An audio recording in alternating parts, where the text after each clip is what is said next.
जय जगन्नाथ दर्शक बंधु आज आसतु धान काटिवा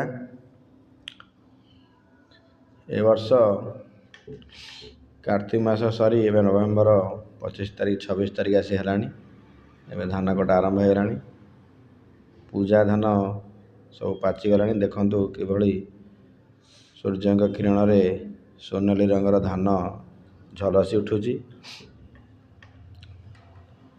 लक्ष्मी माँ किपरि भल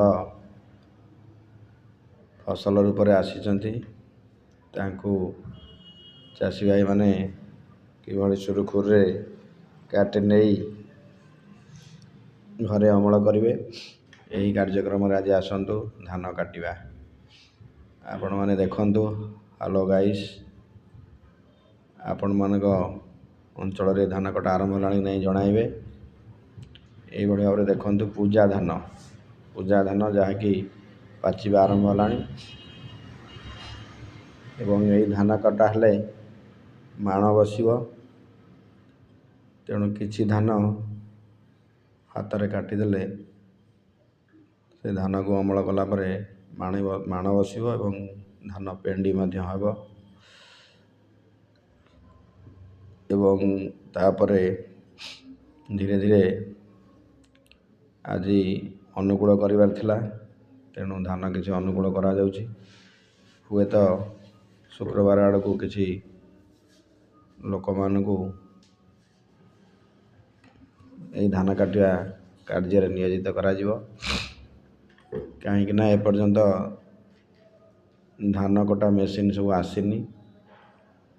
विशेषकर धान कियारी गुड़िक बतर रही जहाँकि ओदा। तेणु गाड़ी गुड़िक धान कियारी को अति सहज पशि पार नहीं। तेणु आउ किसी दिन पर धान कटा मेसीन माध्यम धान सब कटाଯିव। तेणु यही भाव में चाषी भाई ये वर्षकर आहार ए धान को किभली भाव में कटाजिव किभली अमल करा जिवो। जहा हो वर्षा मध्य दाऊ साजुची देखु आज्ञा 2-3 दिन पूर्व लघुचाप आसीला। जहा हो वर्षा है नहीं, वर्षा कटिगला। यही भाव में आपण मैंने कमेंट रे जणाइबे आपण अंचल धान कटा आरंभ होलानी कि नहीं। विशेषकर आपण मैंने भल पाइबा आमर वीडियो को लाइक सब्सक्राइब माध्यम जणाइबे।